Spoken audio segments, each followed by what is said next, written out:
আন্তর্জাতিকভাবে বিখ্যাত সেই আয়নাঘরের আজকের রূপকার ছিল আজকের আসামি। আয়নাঘর ইস্যুতে আলোচিত চাকরিচ্যুত সেনা কর্মকর্তা জিয়াউল আহসানকে নিউ মার্কেট থানার দোকান কর্মচারী শাহজাহান আলী হত্যা মামলায় জিজ্ঞাসাবাদের জন্য ৮ দিনের রিমান্ড মঞ্জুর করেছে আদালত। শুক্রবার তাকে আদালতে হাজির করে পুলিশ। এরপর মামলার সুষ্ঠু তদন্তের জন্য তদন্ত কর্মকর্তা নিউ মার্কেট থানার সাব ইন্সপেক্টর মোহাম্মদ সজীব মিয়া তাকে ১০ দিনের রিমান্ডে নেওয়ার আবেদন করেন। শুনানি শেষে ঢাকার মেট্রোপলিটন ম্যাজিস্ট্রেট আরাফাতুল রাকিব তার ৮ দিনের রিমান্ড মঞ্জুর করেন। নিউ মার্কেট মামলার হত্যা মামলায় তাকে আজকে প্রডিউস করা হয়েছে।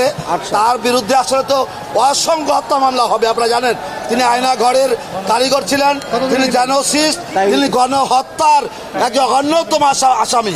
৮/৭/২৪ মামলায় তাকে আজকে প্রডিউস করে ১০ দিনের রিমান্ড চেয়েছিল প্রসিকিউশন। সেখানে বিজ্ঞ আদালত তার পক্ষে একজন আইনজীবী, তার আপন বোন ছিলেন আজকে আদালতে। যেহেতু বোন সে তো আসতে হয়, সেজন্য উনি এসেছিলেন, উনি বক্তব্য রেখেছেন। আদালত উভয় বক্তব্য শুনানি অন্তে ৮ দিনের রিমান্ড মঞ্জুর করেছেন।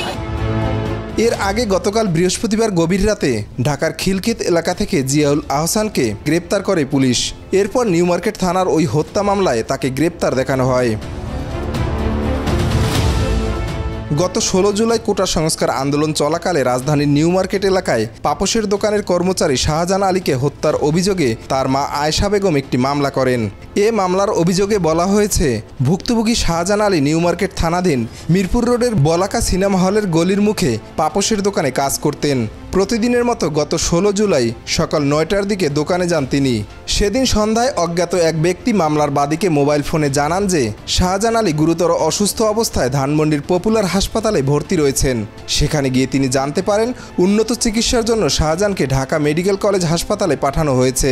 পরে ঢাকা মেডিকেল কলেজ হাসপাতালের মর্গে গিয়ে শাহজাহানের মরদেহ শনাক্ত করেন বাদী। গত ৬ আগস্ট আন্তঃবাহিনী জনসংযোগ পরিদপ্তরের পাঠানো এক বিজ্ঞপ্তিতে বলা হয়, মেজর জেনারেল জিয়াউল আহসানকে চাকরি থেকে অব্যাহতি দেওয়া হয়েছে।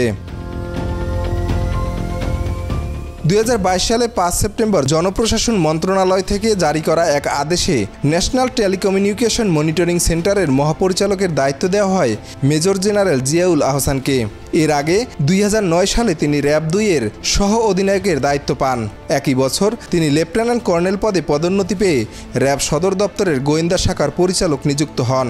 পরে ২০১৩ সালের ডিসেম্বরে তিনি কর্নেল হিসেবে পদোন্নতি পেয়ে র‍্যাব সদর দপ্তরের গোয়েন্দা শাখার অতিরিক্ত মহাপরিচালকের দায়িত্ব পেয়েছিলেন।